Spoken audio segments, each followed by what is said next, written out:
In a recent interview, Ray Dalio has come out and said that he thinks the 2020 crisis will be bigger than the one that we had in 2008, and it will be similar to the Great Depression in 1930. I want to let Dalio explain it though. Well, I think you could look at this like a tsunami that's hit the virus itself and the social distancing, and then what are the consequences in terms of the wreckage when you look at it.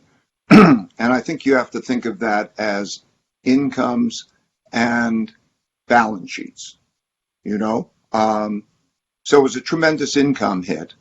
And then the balance sheets, losses, and who has what savings and so on. And then how is that dealt with? And in order to understand that, you have to realize that there are these holes in income and the holes in the balance sheets. And then you have to realize that there is the production of money and credit. And who produces that money and credit? Okay, the money and credit comes in different flavors. There is US dollar money and credit. There is euro dollar money and credit. And so when you look at the world and you're seeing a situation that is the same as existed really in the 1930 to 45 period, in that now we're seeing the production of a lot of debt, a lot of borrowing by the government. We're seeing zero interest rates and not the traditional kind of monetary policy, but the producing of a lot of money and credit. So the Federal Reserve is buying the Treasury's debt, and the Treasury is getting that money to mostly Americans in some imperfect but remarkably large way. And the Europeans are doing the same in their way. That bank is a smaller bank because the world lives with about 70% dollars and only a small percent euro, and they will produce theirs for theirs. And there aren't many banks around the world. And so the rest of the world is going to have gaps, holes that won't be filled. So if you think about that and you say, American printing of money and the borrowing will leave us with a lot of debt and monetization. That's something interesting to talk about, and we need to talk about that. Who will pay these bills, and how will that be shared will be something we need to talk about. But you will know that you will get that money, and that the Europeans will get their versions of that money.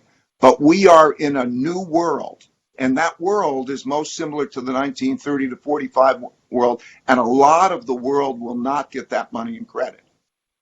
So what you need to understand is at the moment, we currently have a lot of debt on our hands. I mean, as of 2020, that figure is sitting around $25.3 trillion. That's about 107% of GDP. We need to ask ourselves, with all of this debt on our hands, with all of this printing of money, who at the end of the day will pay the bill? How will this all turn out?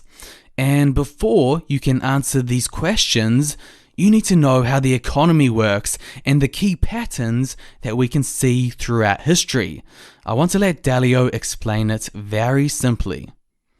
If I can take a minute, I'd like to just paint a template for you that takes us, over the last 1,000 years, the things that have happened over and over again. There is one pattern that I'd like to convey. May I take a moment and do that? Absolutely. There are four things that are the driving forces of our economy and our lifestyle and wealth. And the first and most powerful is productivity, which comes from people learning and inventing and doing things well, just as Marco described.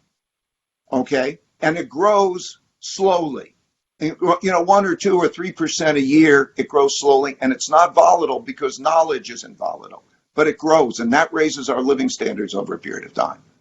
Then there's a short-term debt cycle. The short-term debt cycle is, recessions and expansions and booms and recessions, that they last about 8-10 years. And then there's a long-term debt cycle. And that long-term debt cycle, which goes on about once every 50 to 75 years, is when you begin a new type of money and a new type of credit. That began in 1945. The New World Order at the end of World War II, and with the Bretton Woods monetary system, created a new monetary system in 1945, a new money. So they wiped out pretty much the old money, or they largely disposed of it, and they began anew, and that's the New World Order, which was the American World Order, and we have seen it, and still 70% of the money and credit that exists in the economy is running by dollars. And what you have traditionally is the breakdown. And then the fourth influence is politics. And politics is largely how we deal with each other. And there's internal politics and there's external politics. The internal politics is, how do you deal with the wealth gap? How do you deal with the values gap? Do you have a common mission? Do we have an American dream that we can agree on and that we're pursuing that together? Or do you fight over wealth and so on? And so when you look at history, that's what revolutions are in their various ways. And there's always a revolution in one of these. Sometimes those are peaceful revolutions, and so sometimes they're disruptive. But it's a wealth shift that needs to take place. So the Roosevelt shifted policies and changed taxes and so on in that way. And then in other countries, there was the turning over democracy. Hitler came to power because of that gap. So how people deal with each other internally. There's also external politics. So that politics means between countries. And you have a situation when there's a rising power challenging existing power. There is competition and there is a risk of war. And so how they deal with each other, so that whether there's a greater good or whether they are fighting with each other, is the defining moment. So what you need to understand is that right now, at least in the short-term debt cycle, it appears that we are coming to the end of that cycle. This is a graph of the Dow Jones history, which gives us a good indicator for the entire American market. As you can see, it's been 12 years and we've had that strong bull market run. But then, if you pull this graph back 70 to 80 years ago, we get a better look at the long-term debt cycle, which, as Dalio said, on average tends to last around 50 to 75 years. Now, the bad news is that it has been exactly 75 years since the start of this current long-term debt cycle that we are in, which started in 1945. That's a strong indicator that things might be about to change. But the question is, what market conditions can we expect in the future? Again, I'll go to Dalio. He thinks that we are in a similar situation to that of 1930 to 1945. Why? Because the ingredients are exactly the same, with debt on our hands, low interest rates, the vast printing of money, etc. And the bad news is that this period wasn't exactly the most fun or profitable period to be in for investors. As you know, we had that Great Depression, and from then on, it was quite volatile. So now the question should move on to, what should we do with our investments during this time? Again, let's go to Dalio. He said the worst thing that one can do is think that they can time markets. So what the individual investor needs to do is know how to diversify well and in a balanced way. And for this, he created something which he called an all-weather portfolio. This portfolio is supposed to be able to weather any economic season and still do well. It accounts for 30% in stocks, and Dalio, he likes to use ETFs as his way of exposing himself to the stock market.